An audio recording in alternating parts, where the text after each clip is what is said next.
Welcome to the deep dive. Today, we're looking at something pretty fascinating, I think. It's called a synergetic AI workflow. Hmm.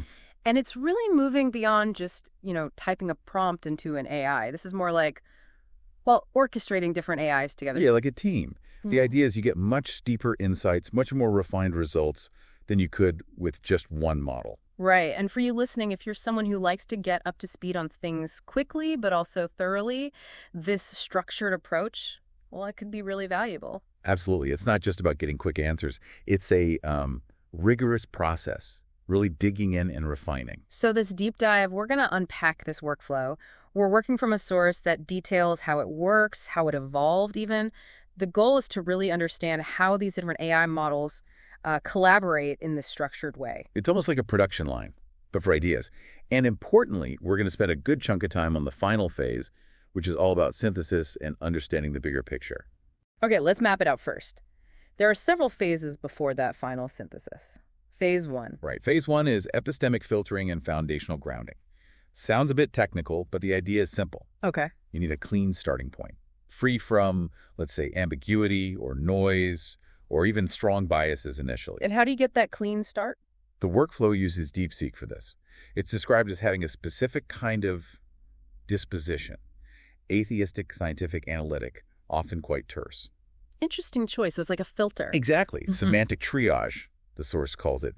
It strips away the fluff, the ideological spin, gets down to a kind of conceptual skeleton. So you give DeepSeek the initial question. Yep. And the output you're looking for is this clean, concise framing, grounded in a scientific, almost materialist view, setting a baseline tone, avoiding non-empirical stuff. Got it. A clean foundation. What's next? Phase 2. Phase two is inferential amplification and cognitive grafting.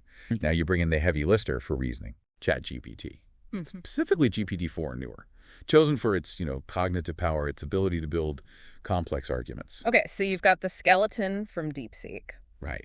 And you feed ChatGPT the original prompt and DeepSeek's filtered output, both the reasoning and the reply. And you tell ChatGPT. You instruct it to expand, to reason, build out the logical structure. But crucially, it has to use DeepSeek's output as a foundation, like a constraint, or maybe a stylistic guide. The term used is cognitive grafting. Grafting, like in biology. Kind of, yeah. Yeah. You're grafting ChatGPT's reasoning power onto DeepSeek's clean base. The goal is a high-precision synthesis, an expanded logical framework, but still respecting those initial epistemic constraints. Okay, so filter, then amplify and structure, phase 3. Phase 3, architectural drafting and textual seeding. Now we actually start writing. Okay. Getting the words down, still ChatGPT. Yes, but used differently, more like a scribe or a stylist now. Yeah. Tell it to generate the first full draft, based on the synthesis from phase 2. And you might give it a specific template, maybe an outline or a prior text, as a style guide. So it takes the structured reasoning and puts it into a formal written piece. Exactly. The output is that first structured draft, the textual seed, they call it. It should be coherent, sound like the intended voice, and really crystallize the core arguments. Seed planted. What's phase 4? Metaconceptual reframing and stylistic enrichment. This is about adding depth, layers, rhetorical power. Okay, and which AI handles this?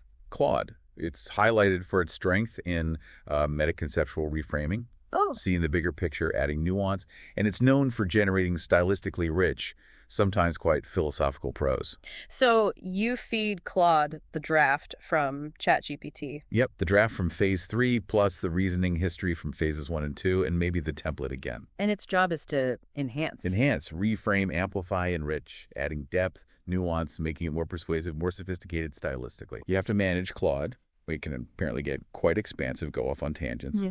So you need to keep it focused, prevent what's called semantic drift, keep it aligned with the original goal. Right, so enrich, but keep it on track. Yeah. The output is a richer manuscript. Exactly. Deeper nuance, maybe broader scope if needed, better style, more rhetorical punch. Like filter, structure, draft, enrich. We're getting close. Phase 5. Phase 5, holistic integration and editorial harmonization. Time to pull it all together and polish. And the tool for this. Gemini, positioned here as the editor, the harmonizer. Okay, so what does Gemini do? It takes the enriched manuscript from Claude and does a rigorous check. Internal coherence, logical flow, smooth transitions, grammar, consistent tone. The whole editorial sweep. And does it check back against the start? Yes, absolutely. It verifies alignment with the original prompt and that foundational stance set by DeepSeek back in phase one, making sure everything still connects. And then refinement. Hmm. Optimizing the language. Clarity, conciseness, elegance. Making it read like one unified piece, not a patchwork. The goal being the final publishable version. Pretty much. Harmonized, consistent, precise, integrating all those previous layers smoothly. That's quite a process already, but there's more. Phase 6. Phase 6 is interesting. Dynamic adaptation and explicit feedback cycles. This acknowledges that the workflow isn't always strictly linear. Ah, so you can mix things up. Exactly. You might intentionally loop back, maybe feed Gemini's polished output back to Claude for another look, or even use Claude to challenge DeepSeek's initial filtering. It depends on the task. So it's adaptive. Yes, and involves actively analyzing the results at each stage. Kind of like methodological AI anthropology, studying how the models behave to fine-tune the prompts, the instructions, the whole workflow. Making the system learn and improve itself over time. Precisely. The goal is an optimally tuned, adaptable workflow that gets better through iteration and feedback. Okay, that brings us to the final phase, the one you mentioned earlier, phase 7. Yes, phase 7. Metasynthesis, intellectual pattern mining, and cognitive cartography. This is really where the system looks back at everything it's produced. So not just focusing on the current text, but the whole collection. Exactly. It treats individual texts as, like, local artifacts. This phase provides, the source calls it, hypertextual metacognition, thinking about the thinking, across the entire body of work. Why is that important? Because the collected texts generated through this process, they aren't random. They form a sort of distributed intellectual ecosystem. They reflect the user's unique way of thinking, their intellectual personality, as shaped through this collaboration. That's a really powerful idea, an ecosystem of thought. And which AI handles this meta-level work? This is where NotebookLM comes in. It's highlighted specifically for this kind of task. Why NotebookLM? What makes it suitable? Its strength is document-centric cognition. It's built to handle large volumes of text, to keep the context across all those documents, and to generate syntheses that connect ideas across them. Many models struggle with that kind of scale and context retention. So it can see the forest, not just the trees. Perfectly put. The source calls it the system's archaeologist of meaning. It digs through the entire collection to map out the intellectual territory that's been created. Okay, archaeologist of meaning, I like that. What specific things is it excavating? What patterns is it looking for? It performs what's called meta-analysis and intellectual pattern recognition. Those for several key things. First, recurring themes. The core ideas or philosophical positions that appear again and again. Right, and consistent threads. Then, ontological structures.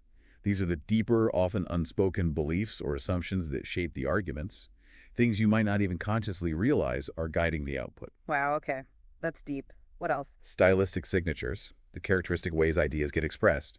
How arguments evolve, tracking changes or developments in concepts over time across different texts. So it sees how thinking changes. Yes. And also, importantly, emergent gaps, areas that haven't been explored yet, where the thinking hasn't gone.